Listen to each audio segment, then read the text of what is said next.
What's up, guys? Swift here. We are just 3 days away from the legal tampering period and the beginning of NFL free agency. There have already been a couple of interesting cuts, and of course, fans love to connect any players that get released to the Bears. Today, I will talk briefly about a couple of those players and whether or not I believe they are a fit for the Bears. Also, reports are swirling around about the parameters for a DeAndre Hopkins trade, saying they have been set. I will talk about what the Cardinals are looking to get in return and whether or not the Bears should be interested. Let's get right into it. I'll start off with the D-Hop news. The Cardinals are reportedly asking for a second-round pick and potentially another pick. That's steep in my opinion. I think D-Hop is one of the best receivers in the league, but he has a huge contract, is coming off a PED suspension, and is over 30 years old. Stick with me here. I know I've said multiple times that I'd love to have D-Hop on this team, but that's contingent on being able to get him for a mid to late round pick. I would send the Cardinals a fourth rounder for D-Hop right now. No questions about it. A second rounder and potentially another pick, hold the phone. Like I said, I love D-Hop, and I was a fan of trading a second rounder for Chase Claypool, so why not D-Hop?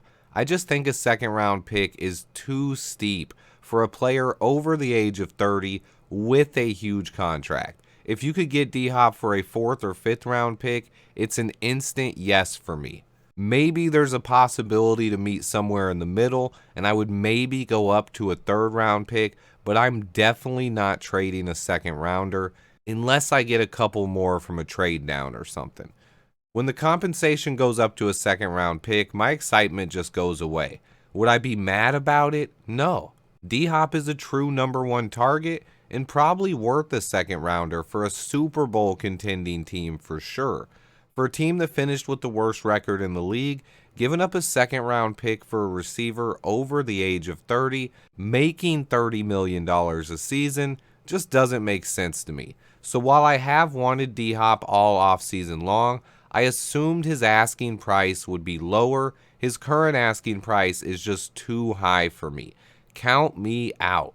I think he makes a lot more sense for a team like the Cowboys, the Bills, the Chiefs, the Vikings, etc.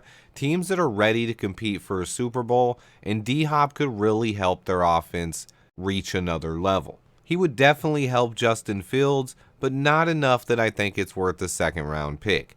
Okay, now let's talk about some of the intriguing players that got cut. The Tennessee Titans cut center Ben Jones, tackle Taylor Lewan, and pass rusher Bud Dupree. Out of the three, the only guy I think would be a really good fit is Ben Jones. He's a 31-year-old center coming off a Pro Bowl year. I would not mind adding Ben Jones as long as it's a short-term deal. He would be a big upgrade over Lucas Patrick, and his age wouldn't prevent us from drafting a center. Other than the right tackle spot, I think it's very important that we upgrade the center position and stabilize it this year. I don't know if Bud Dupree would be a great fit, but I mean, if we did sign him, we need all the pass rushing help we can get. An intriguing guy that I've talked about briefly is Chiefs pass rusher Frank Clark. I think he would be an interesting option. He's a player I really like.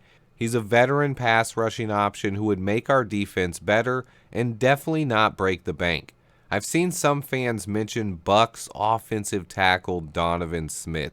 I'm not a fan. I think he'd be a worse option than Taylor Lewan, and is just not a fit at his age, in my opinion. Another sleeper option that has been linked to the Bears, though, is former Viking Eric Kendricks. At first, I scoffed at the fit. He's a 31-year-old linebacker, but his veteran leadership and run defense would be big help to our linebacking unit and our defense as a whole. Kendricks is a pure tackling machine, and considering his age, we could probably get him at a discount for a 1 to 2 year deal. This wouldn't prevent Poles from drafting another linebacker, but it would take pressure off of any rookie drafted and give the front seven a huge boost. I'm not big on this one, but I don't think it would be a bad move. Kendricks' leadership and run tackling ability would be awesome to have on this defense. As I was editing this video, we had another pretty big name get released.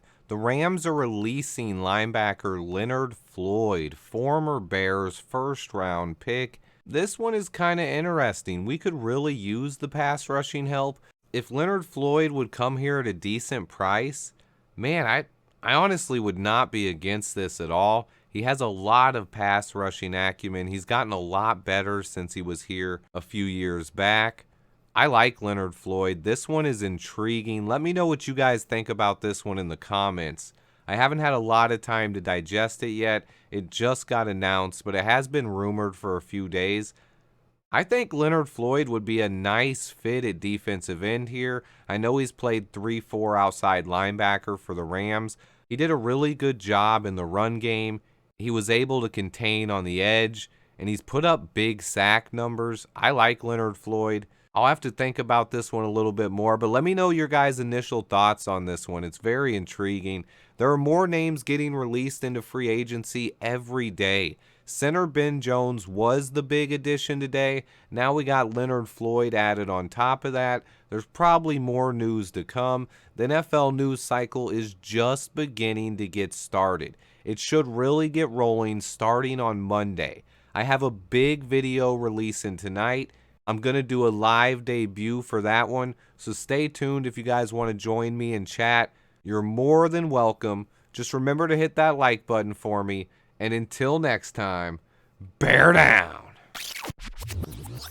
Hold the phone, guys. I'm still not done. Every time I think I'm done with this video, more NFL news drops. And this is just kind of the news season we're about to get into, where news is going to be dropping every few minutes for different teams. This isn't really Bears news, but it fits the criteria for this video. I was covering players that were cut. Cam Dantzler was cut. He's a player who got drafted in 2020 by the Minnesota Vikings in the 3rd round. He's started 26 games over the last 3 years, has 3 interceptions and 150 tackles. He's only 24 years old, and another reason why this one is interesting is because Dantzler is not a veteran, meaning he does go on waivers, meaning if the Bears want Cameron Dantzler, all they have to do is claim him, and boom, you got yourself another young corner.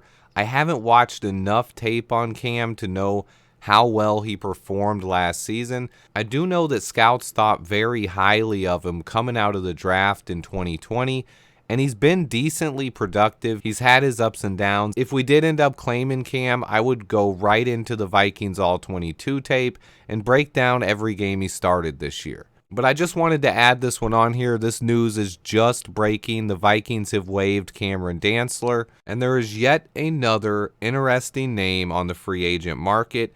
I'm not huge on this guy, but I do think he has some upside, and he is still on his rookie contract. So there are reasons to think that maybe Ryan Poles would be interested here. Stay tuned, guys. I'm out for real this time. Thanks for watching Swift Sports Network. Like and subscribe for daily Chicago Bears updates, knowledge over narratives.